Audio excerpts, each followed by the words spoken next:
Hi guys, welcome to Tech Tricks tutorial. Today we're going to talk about how to create a new board in Monday.com. It's a step-by-step guide to follow easily, and don't forget to hit the like and subscribe button. Let's dive right in. If you're looking for a CRM software, Monday.com is now leading all-in-one project management. Click the link below in the description to sign up for free today. Start by opening your web browser and going to Monday.com. When you get redirected to Monday.com's official website, on the upper right corner you can see the login button. Just click on that and log in using your company email address or your Google account. If you don't have an account yet, you can sign up for free by clicking on sign up over here. For today's video, we will be creating two types of boards, high-level board and low-level board. Now to create the board, click on the plus button here to add item to our workspace. Next, click on New Board. Let's start by creating a high-level board for our projects. Let's name this board Projects Board. And for the privacy, select Main if you want this board to be visible to everyone in your account. Select Private if you want this board to be worked on privately alone or with selected team members. Select Shareable if you want to work on this board privately with guests outside your account. Next, select what you want to manage in this board, from items, campaigns, creatives, budgets, leads, clients, employees, projects, tasks, or you can enter a custom item here. Since this is a project board, let's select Projects. Then, we can create our board by clicking on Create Board button here. Now that our high-level project board has been created, let's create a low-level project board. Following the same process we did in our high-level board, let's set the board name for our low-level board as Project 1, the privacy being main, and what we manage being projects. Then we create our board. Now on the left, you can see the two boards we created, our high-level board project and our low-level board project 1. So what we're gonna do is we are going to connect our low-level board project 1 to our high-level board projects. And to do that, let's head over to our projects board and selecting Add Column here. From Add Column, look for the Connect Boards. Click on that and click on Select Boards. From here, search the board name that you want to connect to this board. Since this is our high-level board projects, let's connect our low-level board project 1. You can select multiple boards or just one. Now if you want to see the connection of the boards in projects and project 1, select on Create a two-way connection. So what this does is a new column will be added on each of the selected boards, where items connected in one board will get automatically connected on the other board as well. And from there you will see that this column is connected to one board, which is Project 1. You can choose to disconnect this board by clicking on Disconnect over here. If you want to connect this board to multiple items, just click on Allow linking to multiple items here, or unselect that if you don't want to. Now let's add a mirror column, and you can see that the mirror data from Project 1 column is added here.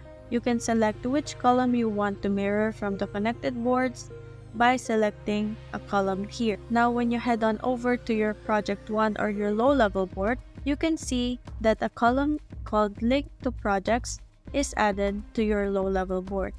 Now if you don't want to manually connect the boards every single time, there are two ways to make it easier.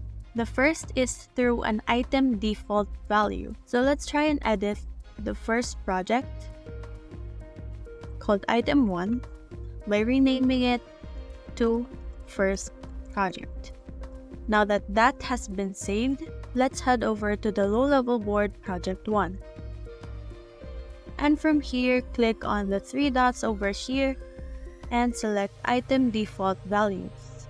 In the link to projects column, click on the plus icon and select the first project that we made earlier. After that, save the changes and rename this as Task 1. Now that that has been saved, let's select the link to the first project and go back to our high-level board. Now you can see that under the first project, the project 1 low-level board task 1 has been linked and it has been mirrored as well.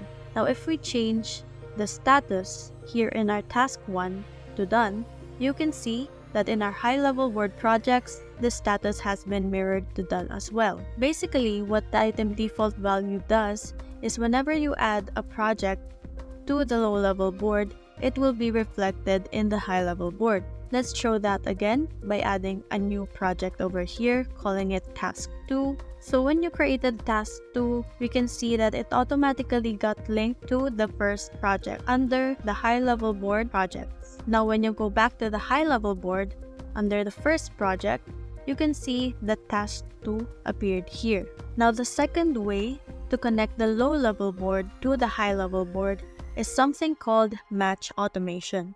Now to do match automation, head on over to the low-level board and click on Add Column. From here, click on Status, and you can see that the Status 1 column is added. Let's rename the Status column as the Project column to reflect the Project column here in our high-level board. So as you can see in the high-level board, under the Project column is the first project. Let's go back to the low-level board. And under the project column here, let's edit the labels to first project. Apply our changes. Let's delete the other labels to avoid confusion for now and select apply. After that, click on automate button here and search for match. And from here, you can see that there are 3 match automations. One is for when an item is created in the board, connect the item where this column matches this column in another board by this logic. The other one is when column changes, connect the item where this column matches another column in another board by this logic. So what we're going to use is this one. So what we're going to do is add this logic to the board by clicking on Add to Board. So when column changes, connect the item where the new value matches this column in another board by this logic. Remember that in the low-level board that we're working on now, we added a new column called Project. And this Project column, we want to connect it to the other board, which is our high-level board called Projects. And under Projects, there is a column called Name. So what we're doing is we're connecting the name column found in the high-level board called Projects to the project column found in the low-level board that we're working on now. So to connect the items, select Link to Projects here. After that, we're going to add to board. Now you can see that one active automation on this board is turned on. Now let's select an item that we haven't modified yet. So let's choose item number 2, and in the project column, let's select first project. And as you can see, the item number 2 is now connected to the first project. Now going back to the high-level board called Projects, you can see that under the first project, you can see item number 2 being added. And those are the 2 methods you can do to connect your low-level board information to your high-level board. But if you want, you can also manually just add the first project to the link, but that would be more time-consuming. So if you want to save time, you can either automate or add the item default values. If you have multiple low-level boards that you want to connect to your high-level board, click on this 3 dots over here, go to Settings, and Customize Connected Boards. You can connect more boards by clicking on the Connect More Boards option here, and just select the other boards that you want to connect. So that's it for this video. If you like this tutorial, go ahead and give this a thumbs up and subscribe to this channel so you can tune in to the next one.